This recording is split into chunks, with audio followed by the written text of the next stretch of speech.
So, you've probably heard about 100 times that you need to be using AI in your business. Maybe you've tried. Maybe you opened ChatGPT, asked it to write a proposal, looked at the result, and thought, this is not how I would say it. So, you closed the tab. Or maybe you went the other direction. You bought 5 tools, plugged them into your operations, and now your business runs faster. But it feels like it's not yours. Most of these are symptoms of the same problem. Most founders have been told to put AI in their business without ever being told what AI is actually for. So, today's guest has spent his career building this technology from the inside, and he is going to walk us through a very different way of thinking about it. Welcome today to the Growth Ceiling Podcast. Our guest is Dr. Yeshwant Muthusamy. We're going to call him Yesh. Yeah. and um, and he is the owner of Yeshvik Solutions. So let's take it away, guys. Yeah, Welcome, welcome, Yash. Yesh. Welcome. Yeah. Yeshvik Thanks for having me, Solutions. guys. Yeah, Appreciate it. Yeshvik Solutions is a boutique AI consulting firm in Allen, Texas, where he helps companies build customized AI solutions, trains teams on how to actually use this technology, and serves as an expert witness in AI-related intellectual property cases, which is interesting.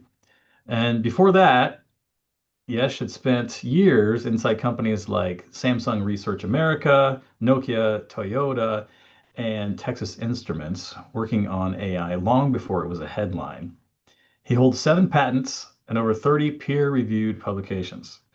The reason we wanted Yesh on the show is that most of our founders, listeners out there, are most likely reading about AI, and most of what they are reading is written by people who have never built it from the inside out, right?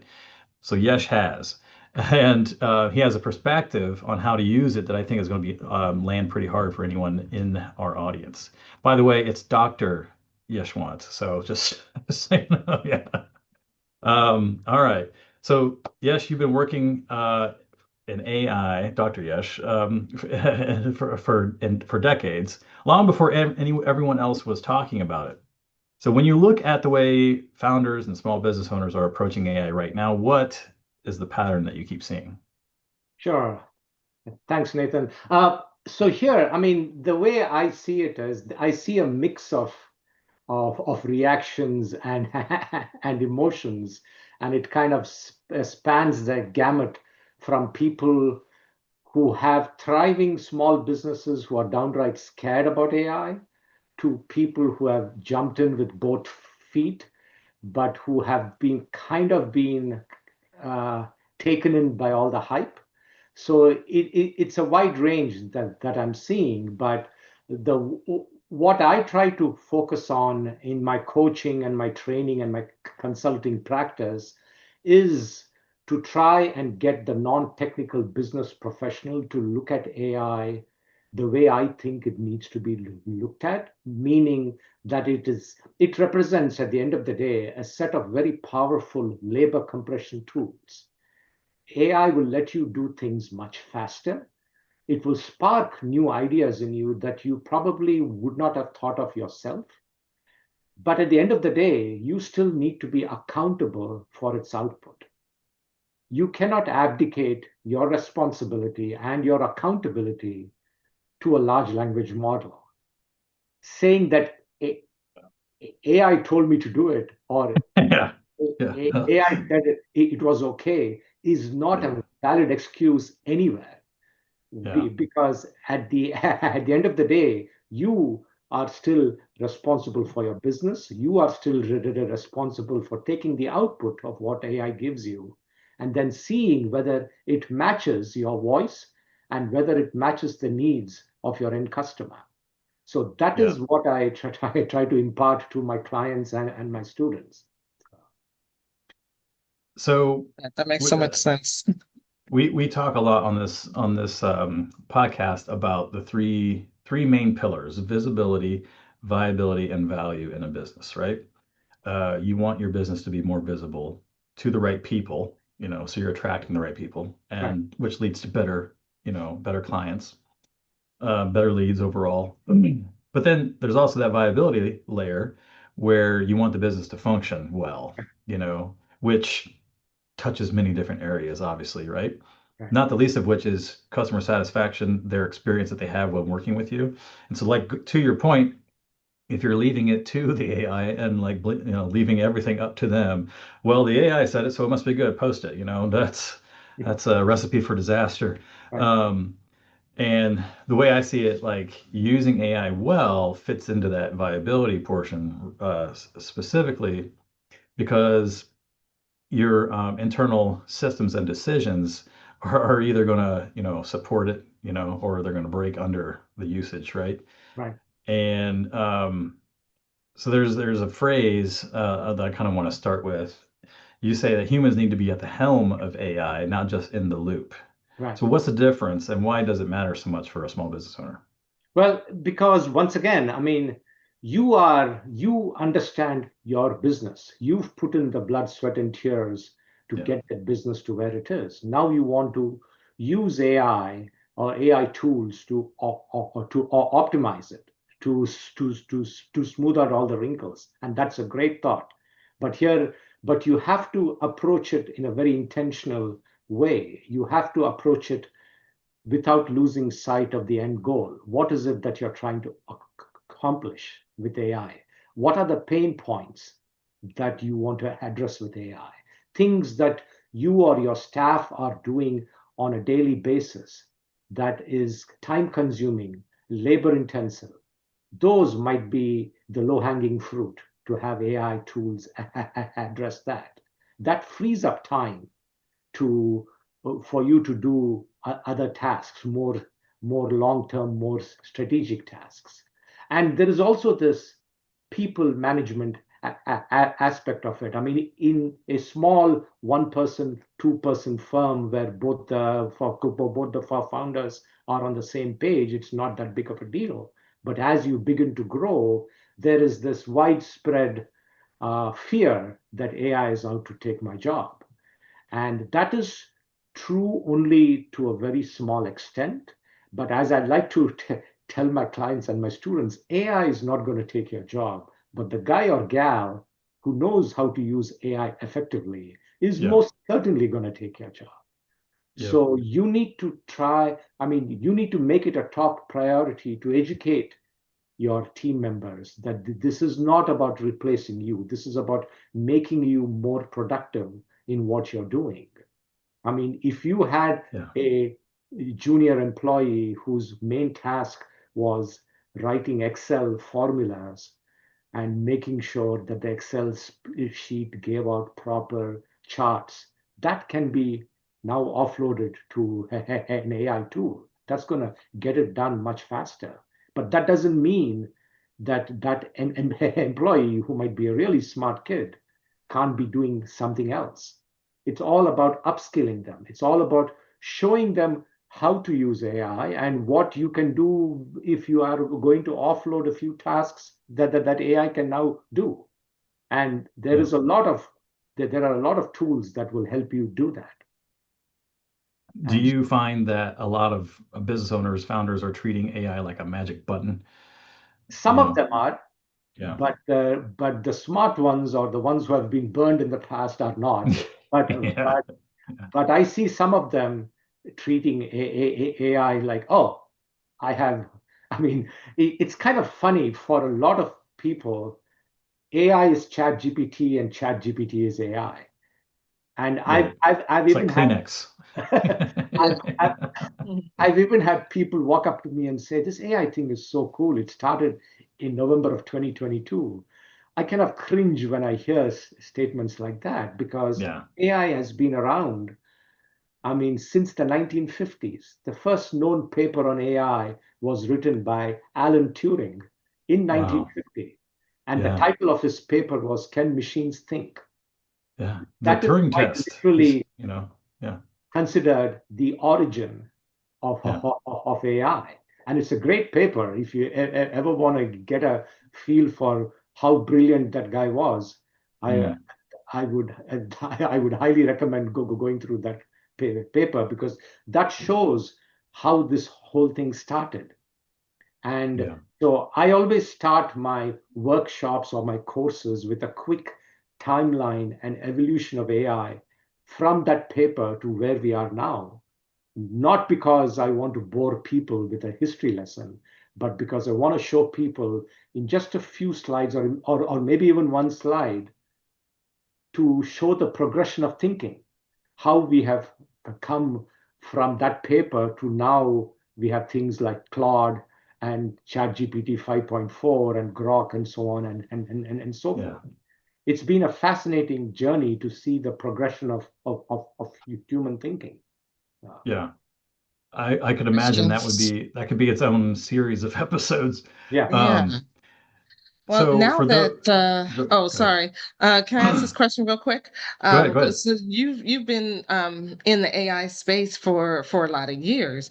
Now that AI is accessible to the general public, uh, do you feel like it's moving faster because it's accessible to everybody and now there's all this innovation around it? Or is it moving at the pace that it was moving when it wasn't accessible to us? Yeah, no, I think the pace has definitely quickened because there is a lot more funding. I mean, so it's all a cycle, right? Because more people come to know of it, and everybody, I mean, if you're a VC, you're not going to look at a company if it doesn't have the word AI in the pitch deck, right? I mean, we are in that age. But at the same time, I know of certain VCs who have become very smart, and they don't look at companies where AI is just a wrapper, because you Mhm. want to be funding companies that are AI native. I mean, Yeah. if all you're doing is adding a AI wrapper to an existing product or a tool, then the next revision of ChatGPT is going to render your company useless, because they're going to Yeah. probably incorporate that functionality. And so you have to, I mean, the pace has definitely increased, and there's a lot more innovation that's happening because a lot more money and resources is being thrown at the problem. But but what comes along with it is a lot of hype, some of which is very dangerous. And so, I mean, lot of claims being made on LinkedIn and other social media that haven't quite been fully vetted. And so, I mean, I'm sure we've all have heard of this company that laid off almost all 700 of their customer service agents, and it made a big news flash, only for them to quietly rehire Hmm. back most of them about a year later when they realized that they cannot make do with just AI tools. Yeah. So, Yeah. so you have to take a step back. I mean, AI is not like a new IT tool. It actually is a transformational technology. So it's going to change how your company thinks and works at a very fundamental way. And if you're the CEO of that firm, you have to think about those things before you kind of go in and say that, oh, I'm going to make my company completely AI first, or whatever the term you want to use. It has to be done in a very intentional way. Yeah. So in that case, potentially looking at AI as the end all be all. You run the risk of losing your employees' loyalty. If you go and fire most of your staff, I mean, how are the remaining employees going to view that for Right. one thing, let alone the ones you've already fired? And then perhaps there's market pushback for companies that are doing this, even, which could end up costing the company in the end in that case, right? So there's multiple landmines here potentially Yep. for companies that are getting into this and going about it the wrong way, in other words. Right. Um, so on the flip side, however, you have business owners who won't touch it with a 10-foot pole, right? They won't go anywhere near AI. What are they missing out on? What are they losing out on? They are losing out on a lot of efficiencies, and they are losing out on the market perception of them. I mean, actually was speaking to a guy who runs a marketing agency. I mean, he's somewhat of an older gentleman. He's in the, I think, mid to late 60s, and his take was, "I'm old. I have something that runs. Why am I going to mess with a new technology?" But I'm thinking to myself, that is exactly the wrong thing you want to be saying at this point, because it is okay to have a fully functional business that is not yet using AI, but you need to have an open mind to see where you can address the human inefficiencies, which you have probably taken for granted, given that you've been having this business which has been in existence for all these years. And you might find that you are giving some employee time back, or you might have your employees do other things which you want to do, which are on your roadmap, but they can't get to because they are too busy doing these tasks. So it just Yeah. requires people to have a more open mind. And I would approach it not from the view of you need to use AI because this tool, I mean, it's Claude today and it might be Fubar to next week, or it could be a XYZ the week after, but rather approach it from what can AI do to me, for me to increase my ROI. And in that regard, a shameless plug for the tagline of my consulting firm: we maximize your ROI from AI. I mean, that's is literally the tagline for my practice. And that, I believe, is really how you need to approach it. What can AI do for me to maximize the ROI? I have sunk all this money into this business. If I use AI, am I going to be able to get money out of my business faster, more efficiently? Mm-hmm. Yeah. And with a, And and with again, and with a smaller number of high value employees than yeah, having people do things like data entry and things like yeah, that. yeah. And again, though, doing it well is the key here, because otherwise there's risks on both sides. You run the risk of trusting it completely and blindly, Right. and not trusting it at all. So, Yep. the happy medium is the way to go, right? Yep. Um, okay, so when you walk into a small business, when you start working with a client, Yesh, what are there common operational messes that you encounter along the way? There is a Or lot of they've tried to implement it. sure, yeah, yeah. I mean, people work with a lot of legacy data, and they take the legacy data that they have, which is in different forms, for granted. And we as human beings are very good at discerning or being able to process these different the data that comes through in different modalities, like from emails, from chat messages, from PDF documents, and so on and so forth.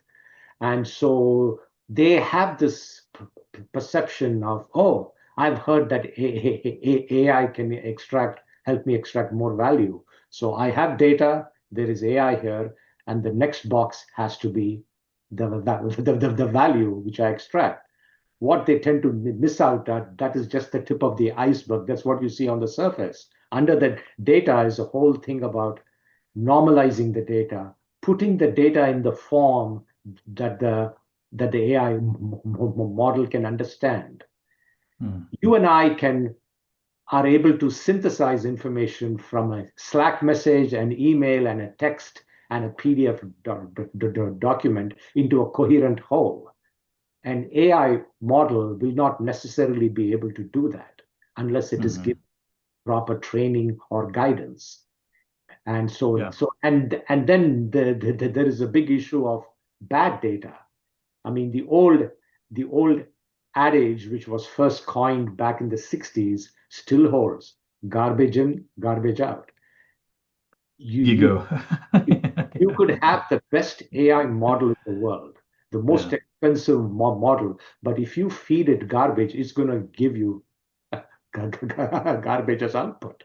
Yeah. So, and Yeah. then there's a whole thing about the model. If you are a company that's training an AI model, you have to be very careful about the inherent biases in the data that you feed your model with, because Yeah. otherwise you're going to end up having an AI model that displays signs of bias or discrimination against certain ethnic groups. Oh man, this is a tangent we could go down because Right. And we've done it before. We've Right. done it before. Um, So, I mean, AI is a capital intensive investment at the end of the day. Yeah. You Yeah. have to make sure that that you have crossed all the T's and dotted all your I's before Yeah. the output of the model gets to your end customers. Because Yeah. then the cost of bad PR is way more Yes. expensive than Yes. spending a few Yes. extra days trying to clean up your data. Unintended consequences, right? Right. I mean, bad PR can Yeah. be monumentally expensive to fix. Oh, oh So man. yeah. So Yeah. th- Um, I heard that I there's also a problem too with feeding it too much data.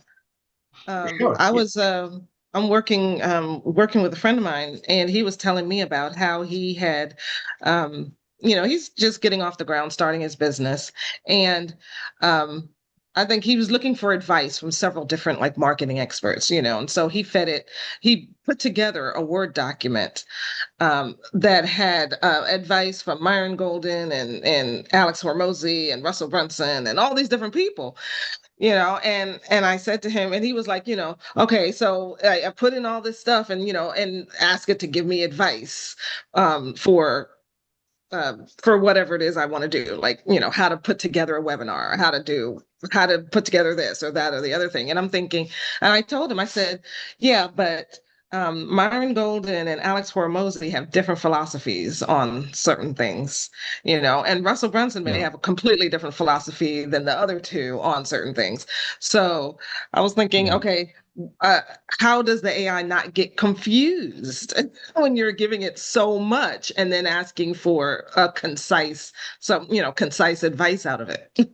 Right. I mean, it depends on the AI model too, right? I mean, because Okay. there are some newer models which are actually quite good. I mean, Claude Sonnet 4.6 or Claude Opus 4.7, not trying to plug any specific large language model here, but those, I mean, Claude has been getting a lot of press recently, but I also use ChatGPT 5.4 and all those things. I mean, the best thing you can do is try to play one chatbot against the other, give the same prompt to both of them and see what the output is. But it also requires you to have some amount of in introspection and critical thinking yourself to see which one makes more sense. And Mm. I always insist on providing on the chatbot providing you verifiable links. Yeah. Always. I mean, that is always part of my prompt. Provide Yeah. verifiable links for all your assertions. Do not make things up.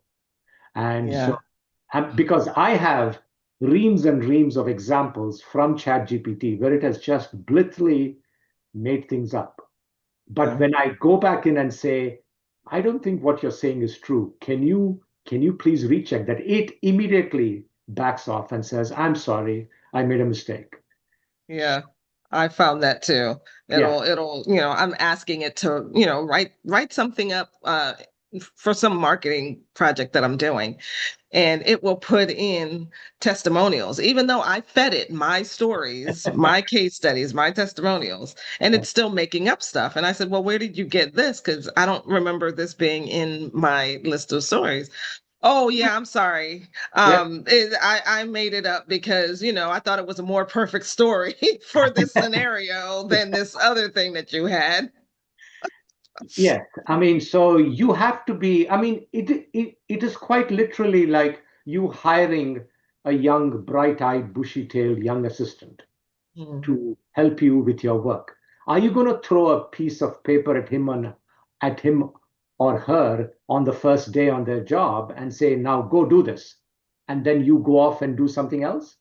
It's unlikely. You're probably going to sit with them for their entire first day. You're at least going to go and check in on them once an hour to see if they have gotten if they feel for the ropes yet, if they are having any issues. Or so you're going to try to help them to succeed because it's their first day on the job.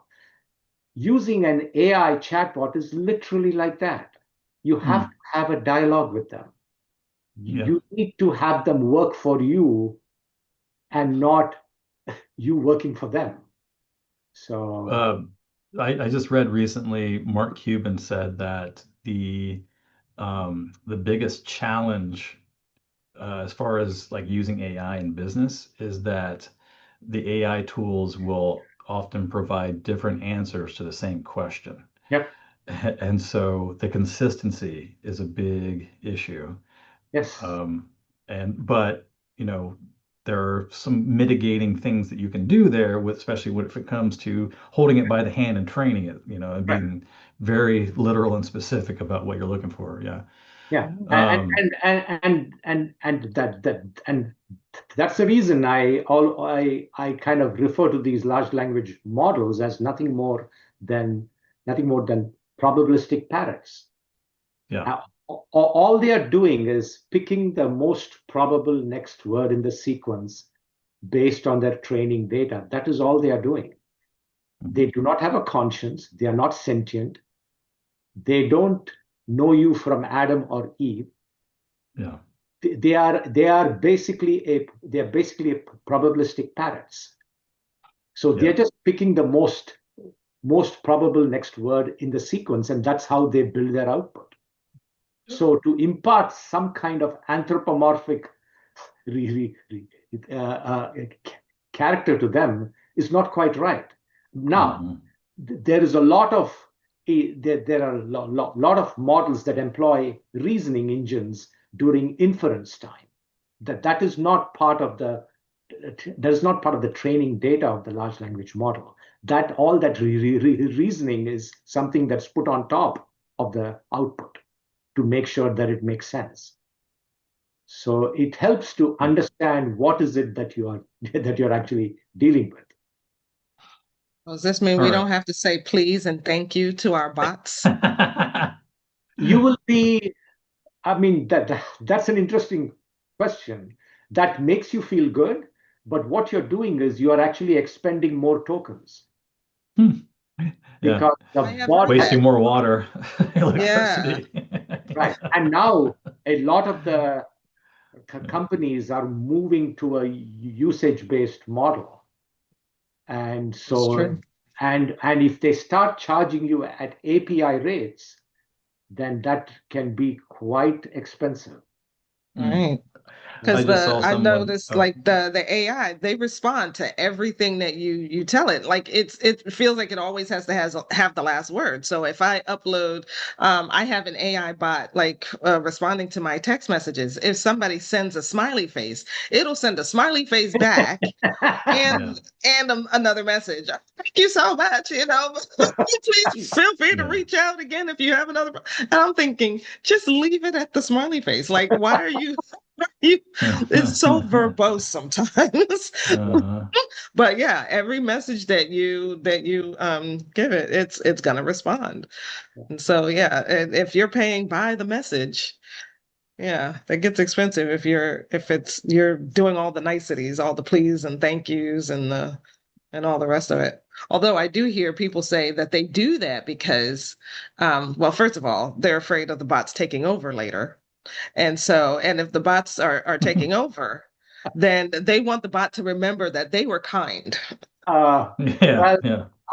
unfortunately, like I said, the bot doesn't know you from Adam or Eve Yeah. Mhm. because none of these large language models currently have what is known as adaptive training. What most people attribute to these bots is the notion that the more you use it, the more it learns about you. Yeah. But what it's really happening is someone, either you or someone else, has turned on the memory context flag in the bot Yeah. setting. So what that does is it remembers your past conversations. It's So pattern recognition. right, it is using that as context. So for example, if you went in and said, build a, I mean, generate a nice birthday card for my niece, named Joanne. It now knows that Joanne is the name of your niece. And if you happen to give the age of Joanne, it knows that too.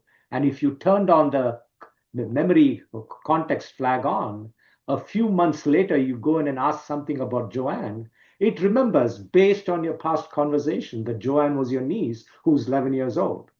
That is it. It hasn't adaptively learned about you because it doesn't have that capability yet. So It's still just accessing the what do you call it? The context. right. The memory module is just its own Yeah. context that it creates. Yeah. And now, I mean, and if for some reason one day you just go and turn off that flag, that's it. It loses all the Right. context. Yeah.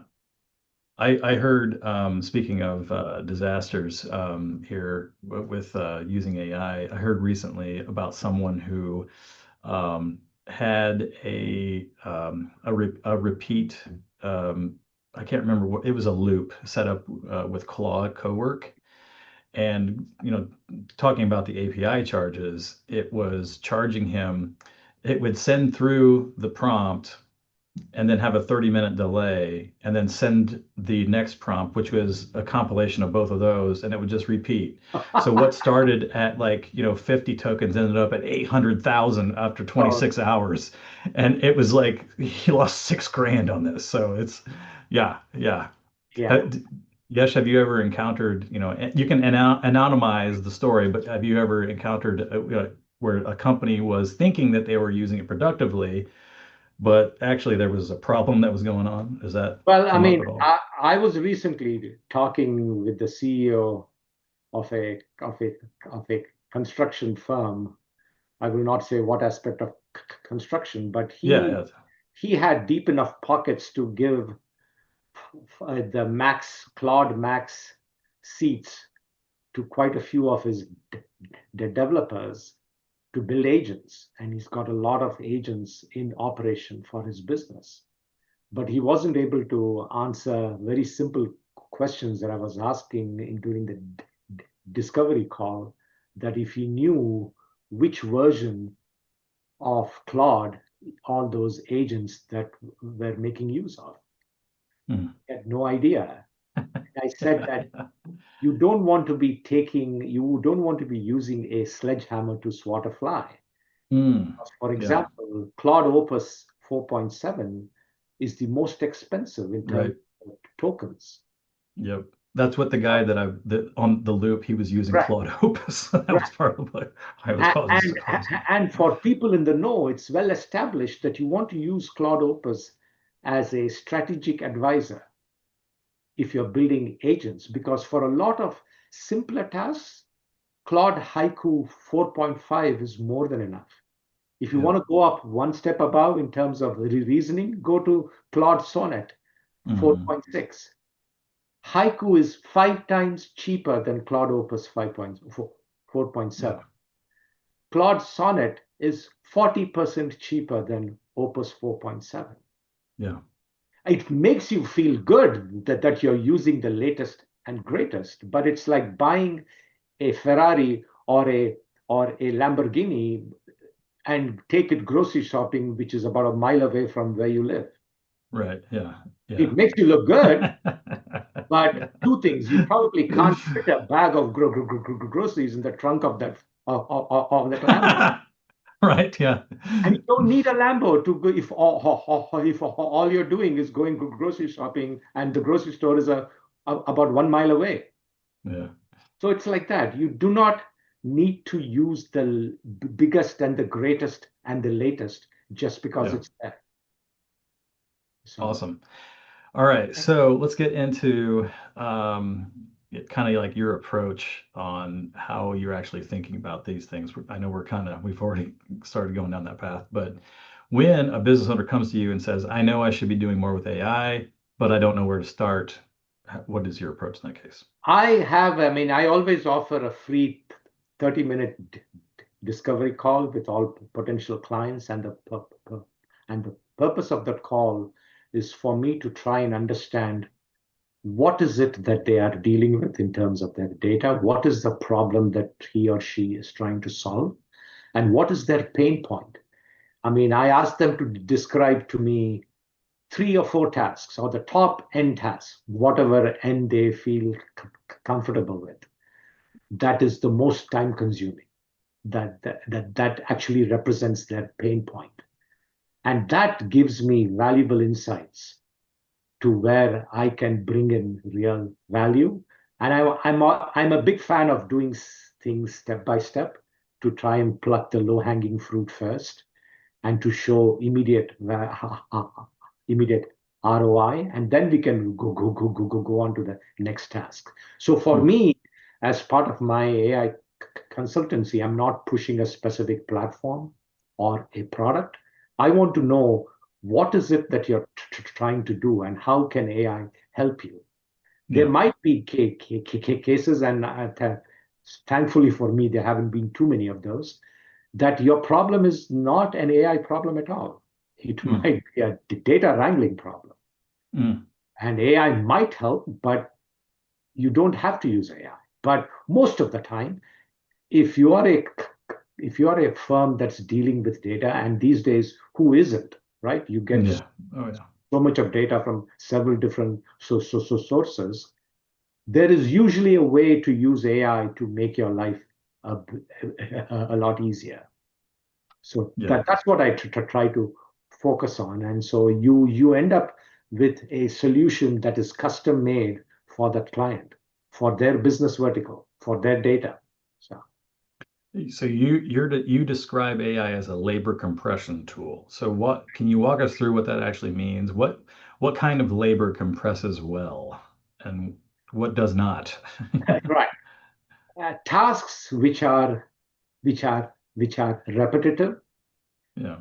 tasks which require you to go and get data from multiple sources, that can be very time consuming. Just to give you a quick example, Mhm. I get an AI daily news digest every day in my folder by 7 a.m. thanks to Cloud Cowork. Mhm. And that is actually collating news in various aspects of AI, like AI research, AI, AI, AI policy, any news about the latest business developments pertaining to AI, any stock market, any stock market movement pertaining to AI. So I have about 5 or 6 areas that I want that report to Mhm. basically break down the things for me. But here is the fun part. It is doing all this work while I'm sleeping, because Mhm. that report is done and in my folder by 7 a.m. every morning. And I make And it sure, never gets sick. It never takes vacation. Yeah. you know, it it it it it it never catches a cold, and Yeah. I ask it to give me verifiable links for it. Mm. So I can Yeah. go and see for myself if I find something really mind blowing. Is it really saying what I think it's saying? But there is a link. I can go and see for myself if that is really, Mhm. or if this is making stuff up. Now that is just one example. I mean, now in theory, I could go and get that information myself, but it would probably require me to make 8 or 9 or 10 separate searches. Yeah. The advantage of me having Claude Cowork unleash all these agents in parallel on my behalf is that I can get a good night's sleep if my objective is to have everything done by 7 a.m. in the morning. So that's an example of labor compression. And the Yeah. other one, which I gave already, is that if you're trying to wrangle a spreadsheet that has 1 million rows and 100 columns and get a bunch of pivot charts and graphs, you could do it with Excel formulas. I mean, I know how to run pivot charts and pivot tables, but it's a real pain in the rear to do it right. Yeah. Have AI get those things done for you because they have gotten really good about it. But you need someone to make sense of those pivot tables and those pivot charts. You need someone who is smart enough to extract actionable insights from those graphs. So it doesn't take the human out of the loop. You are actually and the human is not just in the loop. The human gets to decide what to do with the data. And that's why I keep saying human at the helm, because that is really where you need to be. You need to be the ultimate orchestrator of all of your AI agents. I mean, if you guys, I mean, as you guys have probably know, with the whole notion of agentic AI, there is usually an orchestration an agent that spawns multiple sub agents as and when is needed. But you need to be the ultimate orchestrator of all of the agents, because you get to decide if that information that you got from your brand new, shiny new agentic AI system is worth going and presenting in front of the board or in front of your VC or whatever. Mhm. So, um, okay. How do you go about helping founders, business owners, figure out which decisions and tasks belong to AI? Is it just anything repetitive, systematic belongs to AI, generally speaking? Or is there kind of like a heuristic that you take them through, or? I mean, anything that pertains to the long-term vision of the business, unless you have done a brain dump of everything that you want the business to be doing 10 years from now, 5 years from now, that is something that exists with you.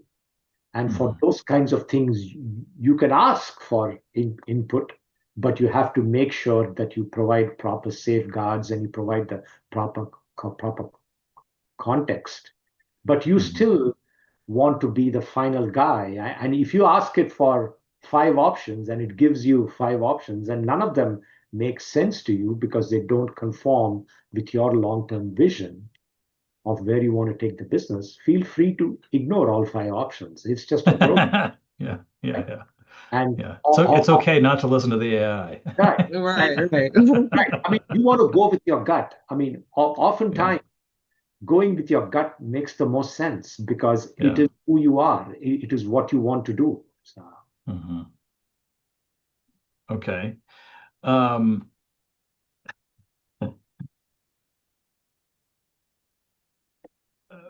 okay. So if you want AI to actually, stick and work in the business, what has to be true about the business strategy, the sales process, operations? Are are are you concerned so much about all those different components? I would imagine that would actually come up when it comes to trying to figure out where AI can actually help a business. But sure, yeah. I mean, you want to, I mean, it also comes down to getting buy-in from all the people who are part of your business, right? I yeah, mean, so if you have just 4 or 5 employees, or if you have 100 employees, it's the same issue. It just the scale has become much larger. You want mhm, buy-in from everybody else, and you want them to be educated. So everybody is on the same level at some basic level of what AI is and what it can do for you. I mean, yeah, I cringe when I hear stories about, oh, yeah, we are a small company and each one of my employees has their own personal subscription. to ChatGPT or Claude. Yeah, And that yeah, is a disaster waiting to happen yeah, yeah. A because lot of proprietary information getting leaked there you are potentially. leaking business data like you wouldn't believe, Yeah, yeah, because you have no control over what they are putting in, and you Yeah. think you are saving 5 times $20 a month by having them have their right. own personal subscription. But what you're losing is visibility and Mhm. losing control over your business data. It is not Yeah. about you breathing down the neck of your employees. It is about you making sure that they are not leaking your valuable IP. No, not because they are bad people, but because they didn't know any better. Mhm. You So, heard it here, folks. Making sure that you have your AI subscription shared and it's like business level amongst your right, employees, so you maintain invisibility, so you right, can see what's going on right. I and mean, what is being shared. that Yeah, is, I think, is so important, because yeah, if you do not know what your employees are doing or what they are feeding it to AI, And and that's the thing too. Like they all need to be working from the same song sheet, right? Like everybody's, right. right, That goes back to the all of consistency your thing, right? yeah. Yeah, So all of the what's coming out of it is right, consistent. They're not all feeding it different things, and right, yeah. and not many people know this, but ChatGPT, the free version, ChatGPT Plus, for which you pay $20 a month, even ChatGPT Pro, for which you can pay up to $200 a month, none of them have any data security. And, fun. That's and fun. for all of them, you can put in For sure. you can turn a switch off saying that please don't train on my data. But Sure. that is not legally defensible in court, as far as Wow. I know.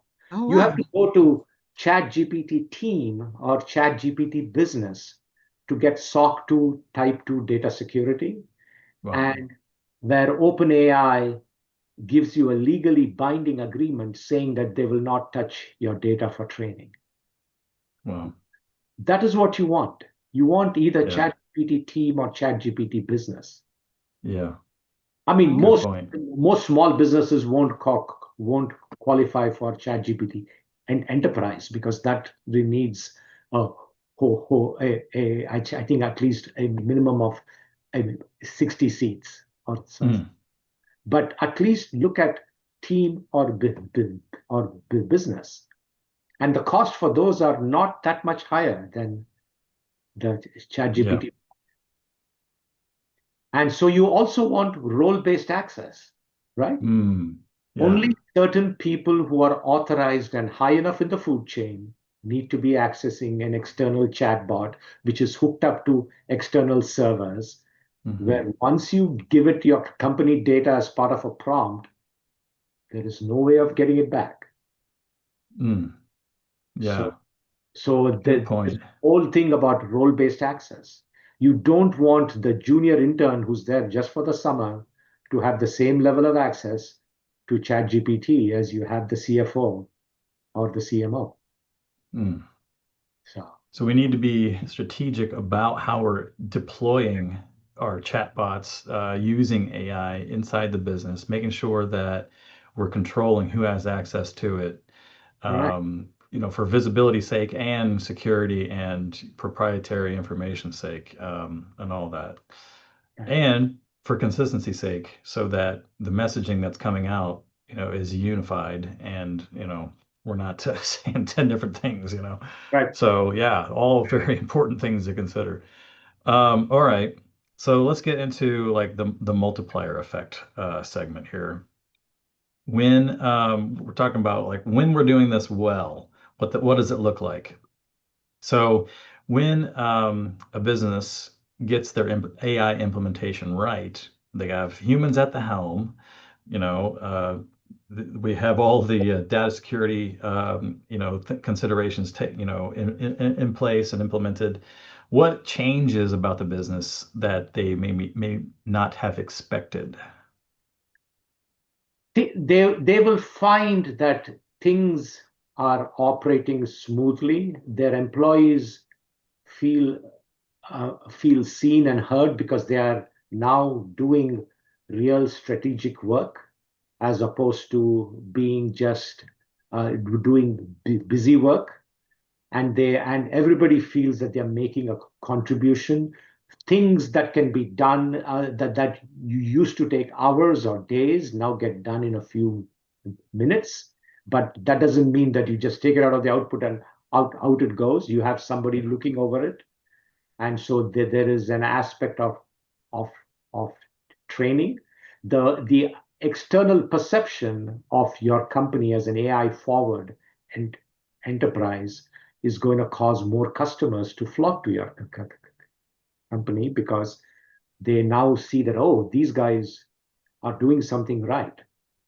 Is And is that a is sorry to interject, is that a yeah, polarizing aspect, you know? Like, it depends. I mean, it's if you're in a service business, then you might. I mean, it might actually be a good thing because you're able to provide service to your end customers where you are able to come across as having your finger on their pulse mm, because you have used AI to do sentiment analysis on their social media posts, and mm, you know what are the trigger points that cause your end customers to get upset, and you have addressed them because you are constantly monitoring your your Facebook and Twitter feeds about your mm, company, and you don't have to have a young kid there staring at the screen bleary-eyed. You can have tools that actually go and look at the posts and say, okay, this guy is really upset. Why? Because of yeah, the words that he used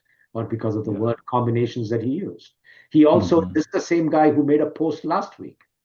So he is an unhappy customer. Let's hmm, give him a call. hmm, Have someone from customer service give him a call and see what is his issue. How can we fix it? yeah. Could I head mean, off a yeah, I deeper mean, disaster later on, yeah. it's great to be on social media, but you have to make social media work for you. And there are so many tools that you can have social media work for you to make sure that you are actually staying on top of these things. Because, as they say, one disgruntled customer is all you need Yeah, for that could cost you a lot of money. yes, for things to go south. So. Yeah.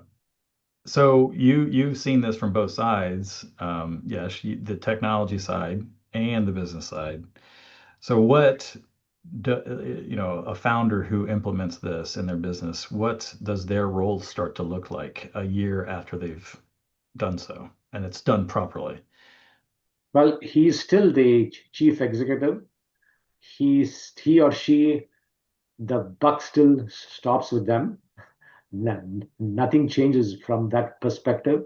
But he or she need to surround themselves with people who are able to advise them on what is the next big thing. Because with I mean, each day I open up my LinkedIn feed. If I'm not careful, Yeah, I already feel like yeah, I'm 1 week behind.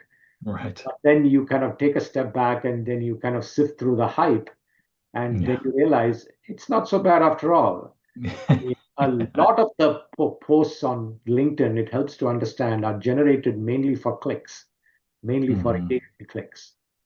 Oh, I had Claude Cowork clean up my entire email box. I had Claude Cowork reorganize my downloads folder. What they never tell you in that post is you have now given unfettered access Yeah, to your yeah, mailbox yeah, to a desktop app that is still yeah, hooked up to Anthropic servers. yeah, You don't know what data is being shared because you're not sitting there packet sniffing. So you yeah, don't know what data is going out of your PC to Anthropic servers.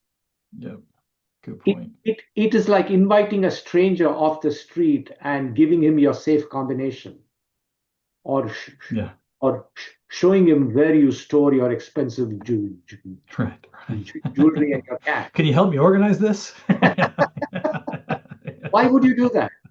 yeah, yeah. Yeah. So that's what I'm going to teach in my upcoming workshop. How Yeah. to extract maximum value from something like Claude Cowork, which is a no-code agentic platform from Claude. You want to get in on the agentic AI wagon, but you don't want to go programming real agents using Claude Code or Cursor or whatever it is. Then Claude Cowork is your bag. Yeah. But you need to know how to use it without compromising your data privacy. And a lot of people have heard Yeah. about agentic AI, at least in the small to medium business Oh, circles that yeah. It's the move rage. forward, but Yeah. they don't know what Cloud Cowork is. And Totally. for me, that was the big surprise.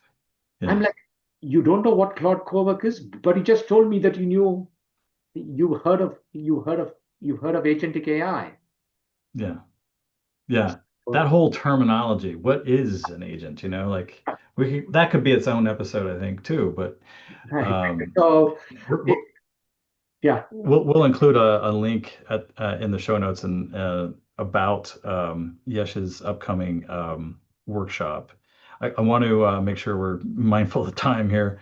Um, so real quick, if a business is implementing this properly again, and what changes about the business value would you say, as far as the AI is concerned? I think the investors in the business are happy, the end customer is happy, and the CEO can actually go and brag about how well his business is doing. I think the value, it might take a few months for you to see the value, but the upfront work that you put in to make sure that AI is integrated in a proper way into your workflow and not just as a bolt-on, I think you're going to see real value. It might take maybe a few months longer than if you just kind Yeah, of went and spent money on the latest AI yeah, tool, and it might be worth a few posts on LinkedIn. But outside of that, once all your LinkedIn yeah, engagement kind of peters away, you still yeah, have a real business you want to run. You yeah. still have a real value that you want to extract out of all that money and resources that you put in. So, And going back to your tagline, right? We help you maximize your ROI with AI, right? Did I get from that right? AI, Sure. Yeah, okay. Yeah, I mean, that's it, right? We want that's the whole thing right there. We want to make sure that we're getting something out of it. So, yeah. all right, let's do a rapid clarity round here. So, what's one question that every business owner, every founder should be asking about their AI in their business this quarter? Are there any repetitive drone type of tasks which people in my business are doing that I can offload to AI? And if Awesome. there are, then let's talk because that Yeah, is where you need to start. How can I maximize my efficiency? And at the risk of sounding like a broken record, AI at the end of the day is a set of very powerful labor compression tools. yeah. If you at least start off making use of it in that way, I think you'll be fine. Uh, Okay. What is the single first step for a founder who has never seriously implemented AI? get educated. And I don't mean to sound self-serving here at all. Although if he wants to show up for one of my workshops, that's great. But my point is this: try to understand how AI can help your business at a very Yeah, fundamental level. And you might reach the conclusion that AI is not going to do too much for my business. If mhm, I have a stone masonry business, AI's use in my stone masonry business is not as high as someone who's going to be who has a digital marketing agency. They're mhm. going to use a lot more of AI than me. if all I have is a stone masonry business. I can use AI to get really nice mock-ups of how the particular project is going to look after we are done with it. It'll help for my end customer to see what we can do for him on that project. But I need to still have skilled workers who actually go and do the actual project. No AI in the world is going to help them there. Yeah. So, Yeah. Not yet, anyway. yeah. All right. So what's one thing AI should never be allowed to do in a service business? Interact with your end customers without proper supervision Yeah. Yeah. Yeah. or Or proper. send email. Okay. So all these voice agents out here that people are deploying, they have to have good I'm- supervision Right, before you Yeah. deploy it. Better, great training and all of that. right. I mean, Yeah. it's perfectly fine to have a voice agent answer the call for you while you're sleeping or you happen to be on the beach, but make sure that it has been properly, there are proper guardrails around what it can say Yeah. and what it should not say, and have a graceful handoff to a Yeah. real Yes. agent. Yes. So, Makes sense. Perfect. And then last what's one signal that tells you that a founder has crossed the line from human at the helm to the human is checked out? oh boy, where do I start? Well, one obvious signal would be that if his company makes the news for all the wrong reasons, but Okay. but the Yeah. other one might be that people at his own company don't know what's going on, or Mm. that they don't know that their AI has managed to piss off a whole bunch of customers because it said the wrong thing at the wrong time. So, Yeah. All right. Perfect. So if there's one thing I want the listeners to take away from this conversation, it's that AI itself is not a strategy. Okay. Um, it's a tool that, as Dr. Yesh said, it compresses labor, makes it simplifies things, right? And it frees up your headspace. But like any powerful tool, it amplifies whatever's already happening in the business. yeah. I think one analogy I like to use is, a hammer is also a powerful tool, right? Potentially, but if use it the wrong way, you can cause a lot of damage, right? Right. I mean, So, it's interesting that you mentioned hammer. The one analogy that I use is it's like giving a chainsaw to a 12-year-old. If you train that 12-year-old how to use the chainsaw, he's going to do a fantastic job right, trimming all right, your backyard hedges while you're right. while you're enjoying a tall glass of iced tea.